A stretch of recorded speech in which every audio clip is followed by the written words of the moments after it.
5 صلوات بأجر 50. الصلاة نور.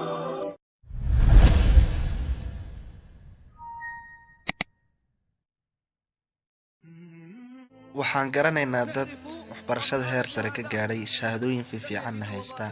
laakiin aan wax shaqo ah iyo wax mushaartoona aan haysanin taa beddelkeeda waxaan garanaynaa dad aan waxna qorin waxna akhriyin oo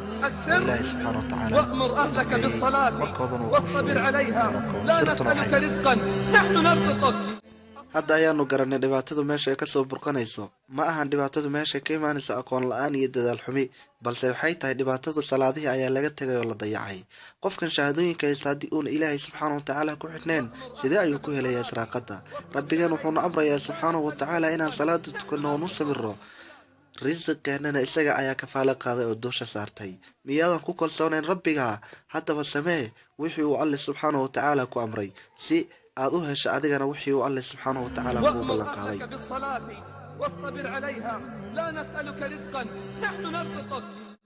mid ka mid ah dadka nolosha ku adkaata ayaa wuxuu u imaaday nin ka mid ah saalixiintii isagoo ka sheeganaya sixir barar ku yimaada qiimaha maciishada wuxuuna ninkii saalixa ku yidhi ilaahay baan ku dhaartay wax dan ah oo aan ka lehay ma jirto haddii halka xaba ee raashinka uu noqdo diinaar waxaa waajib igu ah oo aan ku dadaalayaa inaan alle u caabudo sidii uu ii amray waxaa isna alle subxaana watacaala waajib ku ah inuu ii irsaaqo sidii uu ii ballan qaaday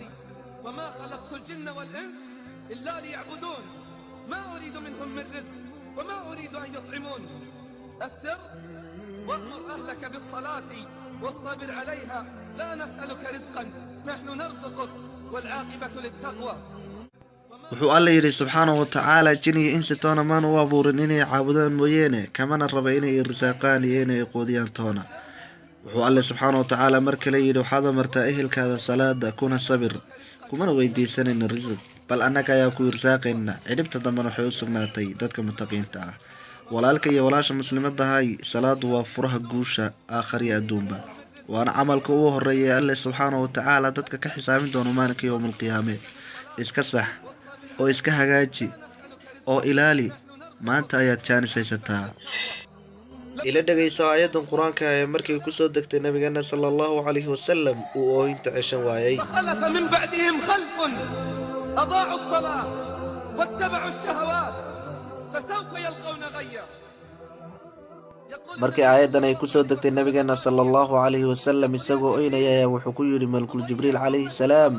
jibriilow ummaddayduma waxay dayici doontaa salaada jibriilow ummaddayduma waxay dayici doontaa salaada jibriilla wuxuu ku yidhi muxamedow waxaa imaan doona qoom ka mid ah ummaddaada oo diinta ku gadan doona wax yar oo ka mid ah adduunyada maanta waa la dayacay salaadihii beddelkeedana waxaa la dhex dabaalanayaa muxaramaadkii wuxuu alla naga reebay idan sidee ayay xaaladdu ku hagaagi dadkuna ay u noqonayaan dad wanaagsan haddii aan la xafidin salaadaha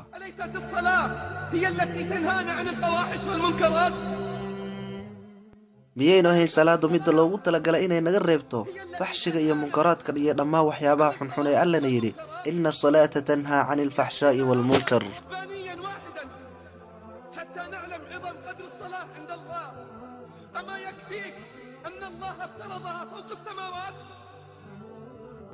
si aan u ogaano qiimaha iyo weynaanta ee alle agtiisa ku leedahay salaadu waxaa tusaale noogu filan hal mithaal kaasoo ah in alle subxaana watacaala uu nabigeena salaad ku waajib yeelay sala allahu calayhi wasalam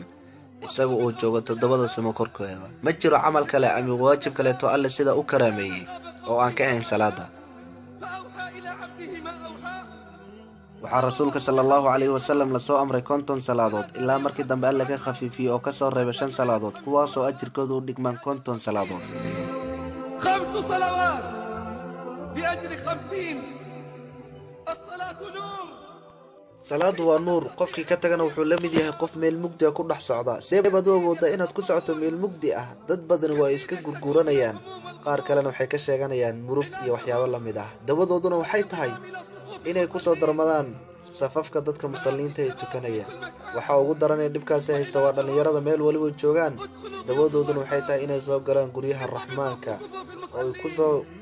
oo ay galaan safka dadka musalliinta ah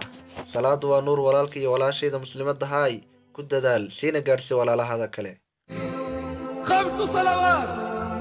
بأجر 50. الصلاة نور. كيف تستطيع أن تسير في الظلمات؟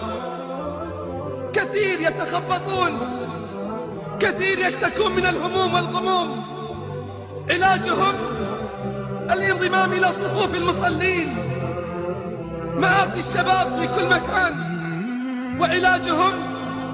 ادخلوا بيوت الرحمن، انضبطوا في صفوف المصلين،